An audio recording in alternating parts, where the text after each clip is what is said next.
بسم اللہ الرحمن الرحیم یا ایھا الناس اعبدوا ربکم الذی خلقکم والذین من قبلکم لعلکم تتقون الذی جعل لکم الارض فراشا والسماء بناء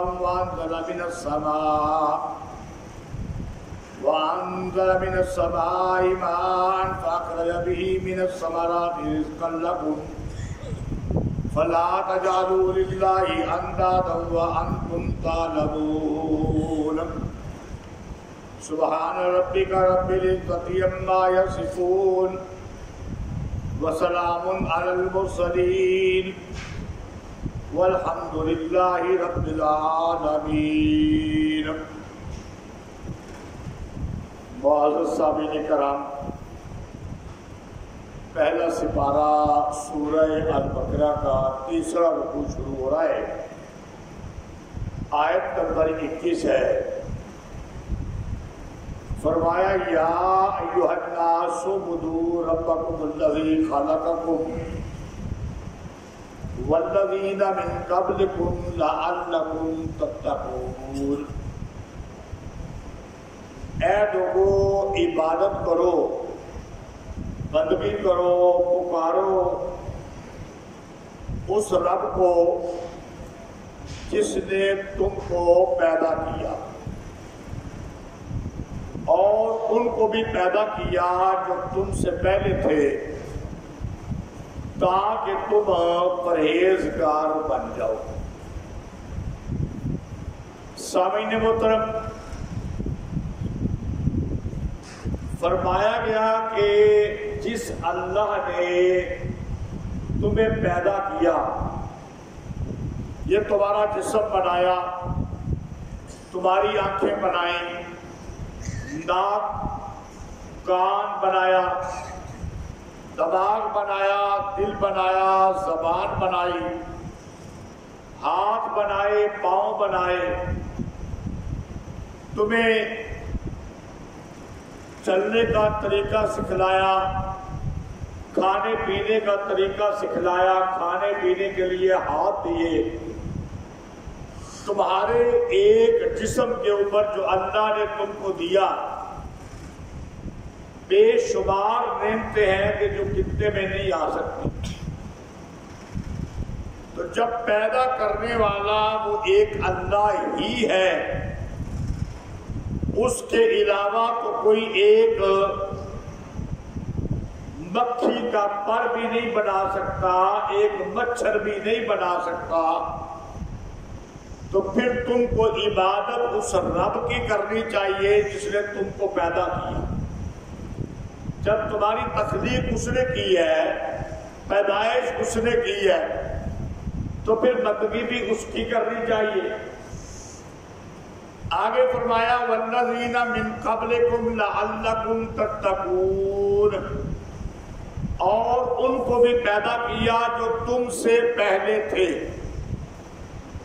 معزز سامعین کرام، ذرا آپ کی توجہ چاہوں گا. عام طور پر اس کو جو بیان کیا جاتا ہے، آپ بڑے پڑھے لکھے لوگ ہیں اور یہاں پر علماء کرام سے قرآن اور حدیث سنتے رہتے ہیں. اس کا معنی کیا جاتا ہے والذین من قبلکم، جو تم سے پہلے تھے، یعنی تمہارا باپ، دادا، پردادا، ماں، نانی، نانا، پرنانا، یعنی جہاں سے تمہاری نسل چلی، جہاں سے تمہاری نسل چلی، ان کو بھی اس اللہ نے پیدا کیا. تم کو بھی پیدا کیا اور ان کو بھی پیدا کیا جنہوں نے تمہیں آگے پیدا کیا، جن کی وجہ سے تم اس دنیا کے اندر آئے. آئیے ذرا توجہ فرمائیے. قرآن مجید ایک بہت بڑا سمندر ہے. بڑے بڑے مفسرین گزرے ہیں، انہوں نے اس کا یہی معنی کیا. علامہ ابن کثیر رحمۃ اللہ علیہ نے اس کا یہ معنی کیا. علامہ شبیر احمد صاحب عثمانی رحمت اللہ علیہ نے اس کا یہ میدہ کیا. اٹھائیے ذرا تفسیر روح المعانی. تفسیر روح المعانی والے نے یہ میدہ کیا کہ تمہارے باپ دادے کو پردادے کو اس نے پیدا کیا. اٹھائیے ذرا تفسیر جلالین. اس نے بھی یہ میدہ کیا کہ جو تم سے پہلے تھے یعنی جو تمہارے بڑے تھے ان کو بھی اس رب نے پیدا کیا. اٹھائیے تفسیر بیضاوی. اس نے بھی یہ میدہ کیا. اس مفسر نے بھی یہ میدہ کیا جو تم سے پہلے تھے جن کی وجہ سے تم وجود کے اندر آئے ان کو بھی اس رب نے پیدا کیا. مفسرین لکھتے ہیں کہ جب تمہیں اس نے پیدا کیا تمہاری تخلیق اس نے کی, تمہیں یہ جسم اس نے دیا, یہ نعمتیں اس نے دی, اور تم سے پہلے جو تمہارے بڑے تھے ان کو بھی یہ نعمتیں اس نے دی, ان کو بھی پیدا اس نے کیا. اس اللہ نے جب پیدا کیا, جب سب کو پیدا کرنے والا وہ اللہ ہے تو عبادت اور بندگی کے لائق بھی وہ اللہ ہی ہے. لیکن آئیے ذرا توجہ فرمائیے. امام الموحدین, رئیس المفسرین, جمعیت اشاعت توحید و سنت کے بانی حضرت مولانا حسین علی الوانی رحمت اللہ علیہ, سب کو رحمت اللہ علیہ, اللہ ان کی قبر پہ کروڑوں رحمتیں نازل فرمائیے. انہوں نے قرآن کا وہ ترجمہ کیا. اور یہ کون مولانا حسین علی ہے؟ ایک منٹ کے اندر اس کا تعارف سن لیجیے. حضرت مولانا انور شاہ کشمیری کا نام سنا ہے آپ نے؟ سب کو رحمت اللہ علیہ. حضرت مولانا انور شاہ کشمیری رحمت اللہ علیہ وہ کیا فرماتے ہیں؟ وہ کہتے ہیں کہ مولانا حسین علی وہاں بچرا کے قصبے کے اندر پیدا ہونے والا اتنا بڑا مفسر قرآن ہے کہ وہ قرآن کی زبروں اور زیروں سے بھی اللہ کی توحید کو بیان کرتا ہے. سبحان اللہ, سب کہہ لو. علامہ انور شاہ کشمیری جس کی تعریف کر رہے یار, علامہ انور شاہ کشمیری کوئی چھوٹی شخصیت نہیں جس کی تفسیر, اور یہ وہ مولانا حسین علی ہے کہ علامہ احمد علی لاہوری رحمت اللہ علیہ سب کو اللہ ان کی قبر پہ کروڑوں رحمتیں نازل کرے. وہاں بچرا سے, میری بات میں توجہ ہے, یہ فقیر آدمی, اور یہ بات آپ کو بتا دوں فقیر میں نے کہا ہے لیکن ان کی اتنی زمینیں تھیں کہ ان کے بعد جو طلباء پڑھتے تھے لوگوں سے چندہ نہیں لیتے تھے, اپنی زمینوں کی گندم سے ان کو گھر سے روٹی پکوا کے دیتے تھے. لیکن فقیر اس طرح تھے کہ سادہ لباس, بڑا سادہ, سادی سی ٹوپی پہن کے لاہور کے اندر پہنچ جاتے مولانا احمد علی لاہوری کے بعد سال میں 1-2 بار. اور احمد علی لاہوری وہ ایک بہت بڑا محدث, وہ شہر کے اندر رہنے والا, اور اس کے مقتدی بڑے بڑے امیر, مولانا احمد علی لاہوری اس کے لیے اپنی جگہ چھوڑ دیتے, اپنی مسجد چھوڑ دیتے کہ آج درس میں نہیں دوں گا, مولوی حسین علی دے گا درس مولوی. تو ایک دفعہ بعض چودھریوں نے پوچھا مولانا احمد علی لاہوری سے, ہمیں سمجھ نہیں آتی کہ وہ بابا سا ہے, وہ ایک پنڈ سے آ جاتا ہے, آپ اپنی مسجد چھوڑ دیتے ہیں, اتنی بڑی مسجد. انہوں نے کہا تمہیں اس بابے کی حقیقت کا پتہ نہیں, اللہ کے قرآن کے جو انوار اس بابے کو آتے ہیں پورے پاکستان میں ہندوستان میں کسی کو آتے ہی نہیں. آئیے ذرا اس کا ترجمہ کریے. وہ بھی تفسیر بھی سنا مولانا حسین علی دی, ان کی تفسیر بھی سنیے, وہ بھی تفسیر کرتے رہے. سب نے مینا کیا کیا کہ جس نے تم کو پیدا کیا, والذین من قبلکم کا مینا کی کیا, جس نے تمہارے باپ, بولو باپ دادے کو پیدا کیا. لیکن آئیے دیکھو مولانا حسین علی جو قرآن کی زبروں اور زیروں سے اللہ کا قرآن اس کی تفسیر بیان کرتا ہے اور اللہ کی توحید بیان کرتا ہے, وہ کہنے لگا میں اس کی تفسیر یوں کرتا ہوں اور لوگوں اس اللہ کی عبادت کرو کہ جب اللہ نے تم کو پیدا کیا تم بڑے ہوئے، تم نے چاند کو دیکھا تو کوئی چاند کو سجدہ کرنے لگ گیا، سورج کو دیکھا کوئی سورج کو سجدہ کرنے لگ گیا، ستاروں کو دیکھا کوئی ستاروں کو سجدہ کرنے لگ گیا، آگ کو دیکھا کوئی آگ کو سجدہ کرنے لگ گیا، اور کوئی کسی بابے کے پیچھے لگ گیا، کسی نے بازار دیکھا تو بازار میں چلا گیا، کسی نے بڑے پیر کو دیکھا اس نے کہا یہ بڑا پہنچا ہوا ہے، وہ اس کے در پہ سجدے کرنے لگ گیا، اور کوئی لوہے کو پکارنے لگا، کوئی لکڑی کے بتوں کو پکارنے لگا، کوئی پتھر کے بتوں کو اپنے ہی ہاتھوں کے تراشے ہوئے پتھر کے صنم، اپنے ہی ہاتھوں کے تراشے ہوئے پتھر کے صنم آج بت خانے میں خدا بنے بیٹھے ہیں، جن کو خود بنایا ان کو آگے رکھ کے سجدہ کرتے ہو۔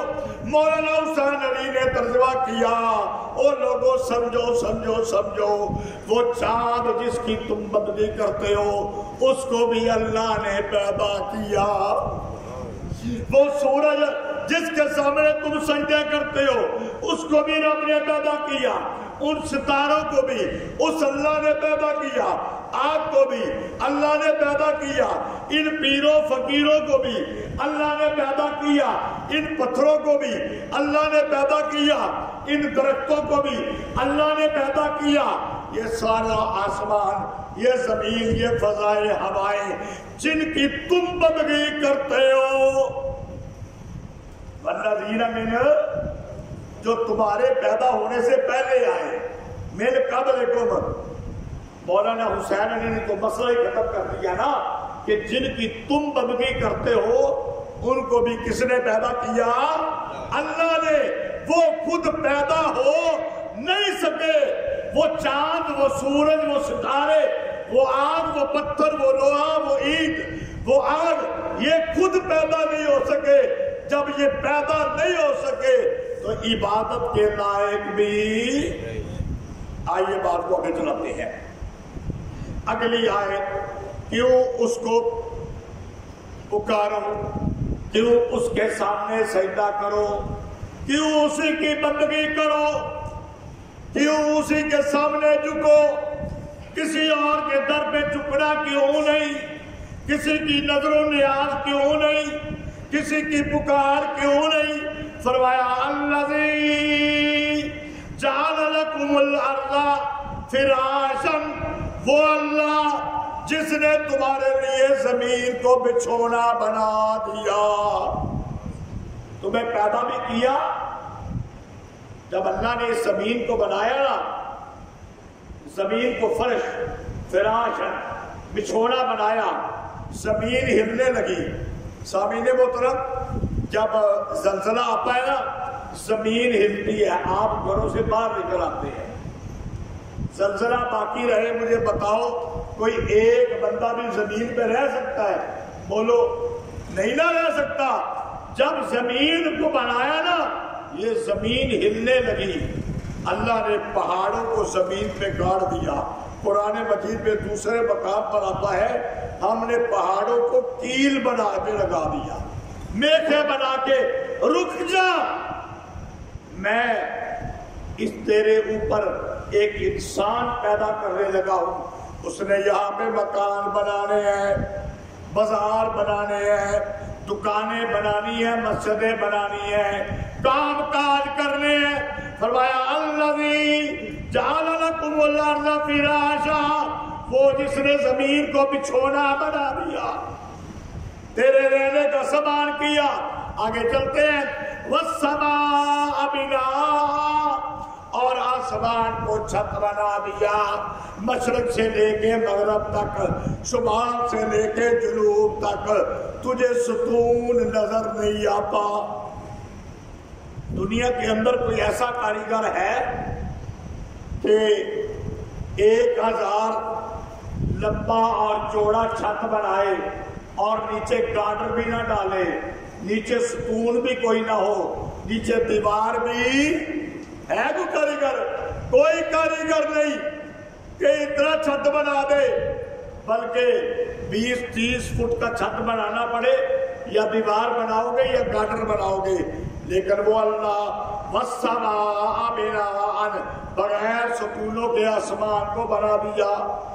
آگے چلیے، وَأَنزَلَ مِنَ السَّمَاءِ مَاءً، آسمان کو بنایا نہیں، آسمان سے بارشیں اتاری، پانی اتارا، فَأَخْرَجَ بِهِ مِنَ الثَّمَرَاتِ رِزْقًا لَكُمْ، آسمان سے پانی اترا، زمین سرسبز ہو گئی۔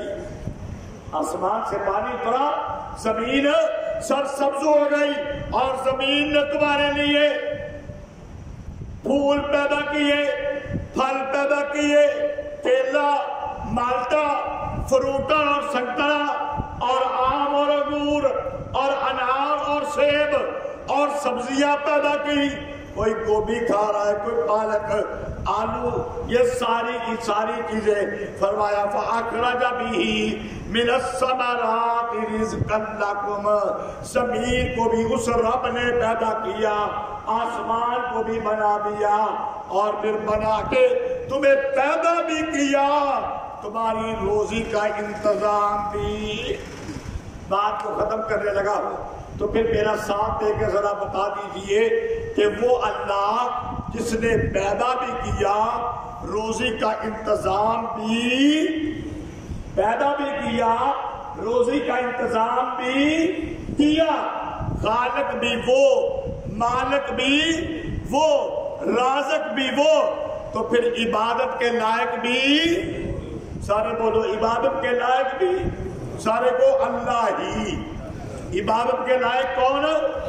عبادت کے لائق کون؟ عبادت کے لائق کون؟ اللہ ہی۔ فرمایا پھر عبادت کے لائق اللہ کے سوا کوئی اور نہیں ہو سکتا۔ فَلَا تَجْعَلُوا لِلَّهِ أَنْدَادًا وَأَنْتُمْ تَعْلَمُونَ۔